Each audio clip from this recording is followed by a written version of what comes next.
Hi hello అందరికీ నమస్కారం. Welcome to ధ్రువ రుచులు. ఈరోజు మనం మినప సున్నుండలు ఎలా చేసుకోవాలో చూడబోతున్నాం. ఈ మినప సున్నుండలు మన హెల్త్కి చాలా మంచిది. రోజుకి ఒక సున్నుండ తింటే కనుక మన బోన్స్ కూడా చాలా స్ట్రాంగ్గా ఉంటాయి. ఇవి చేసుకోవడం చాలా సింపుల్. ఇంట్లోనే అప్పటికప్పుడు ఈజీగా చేసేసుకోవచ్చు. దీనికి కావాల్సిన పదార్థాలు ఏంటంటే, 1 కప్పు మినపప్పు తీసుకున్నాను. ఇవి పొట్టున్న మినపప్పు. కొంతమంది పొట్టు లేకుండా కూడా చేసుకుంటారు, బట్ వాటికన్నా ఇది చాలా మంచిది హెల్త్కి. నేను ఇక్కడ మెజర్మెంట్స్తో సహా చూపిస్తున్నాను. ఎగ్జాక్ట్గా ఫాలో అయితే కనుక మీకు పర్ఫెక్ట్ సున్నుండలు వస్తాయి. ఇక్కడ నేను ఈ కప్పు మెజర్మెంట్స్తో తీసుకుంటున్నాను అన్నీ. ఇవి రైస్ కప్ ఉంటుంది కదా, ఆ రైస్ కప్తో 1 కప్పు మినుములు తీసుకొని ఇలా ప్యాన్ హీట్ చేసుకొని ప్యాన్లో వేసుకొని ఇలా ఫ్రై చేసుకోవాలి. మన స్టవ్ లో టు మీడియం ఫ్లేమ్లో పెట్టుకొని చిన్నగా ఇవి ఫ్రై అయ్యే వరకు ఉంచుకోవాలి. ఇవి ఫ్రై అయినాయి అని ఎలా తెలుస్తాయంటే, మంచి వాసన వస్తుంది. ఆ వాసన వచ్చినప్పుడు ఏంటంటే అలాగే కొంచెం కలర్ చేంజ్ కూడా అవుతాయి. అప్పుడు మనకి ఫ్రై అయిపోయినట్టు.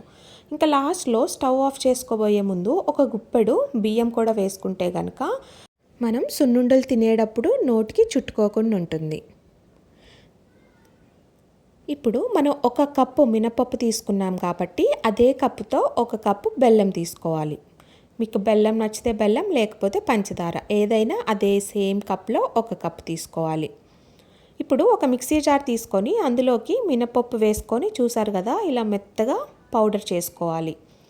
కొంతమంది సున్నుండలు మెత్తగా ఉంటే ఇష్టపడతారు, కొంతమంది బరకగా నోటికి తగులుతూ ఉంటే ఇష్టపడతారు. మీకు నచ్చిన విధంగా కొంచెం చూసుకొని పౌడర్ చేసుకోండి. నేను ఇక్కడ మెత్తగా పౌడర్ చేసుకున్నాను. అందులోకి 1 కప్పు బెల్లం కూడా వేసుకొని ఇలాచీ పౌడర్ అందులోనే వేసుకొని మళ్ళీ పౌడర్ చేసుకోండి. చూసారు కదా, ఇప్పుడు బెల్లము మినప్పిండి మొత్తం కలిసిపోయింది. ఇప్పుడు అది ఒక బౌల్లోకి తీసుకోండి. తర్వాత మనం ఏదైతే కప్పు తీసుకున్నామో అదే కప్పులో 1 గ్లాసు నెయ్యి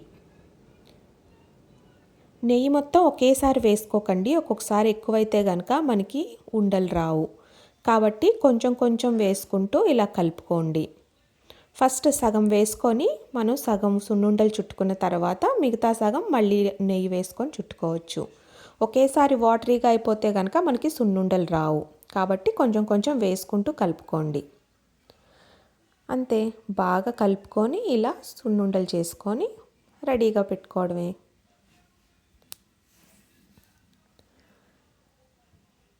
ఇవి చాలా రోజుల వరకు నిల్వ ఉంటాయండి, కాబట్టి ఏ టెన్షన్ లేకుండా మనం బయటే ఉంచుకోవచ్చు.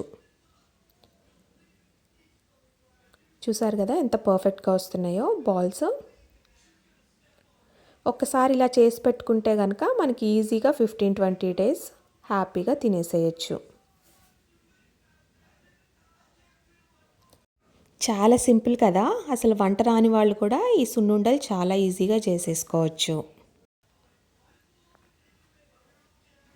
ఇది హెల్త్కే కాదు, తినడానికి కూడా టేస్ట్ చాలా బాగుంటుంది. మీరు కూడా తప్పకుండా ఒకసారి ట్రై చేసి ఎలా ఉందో చెప్పండి. Thanks for watching. బాయ్.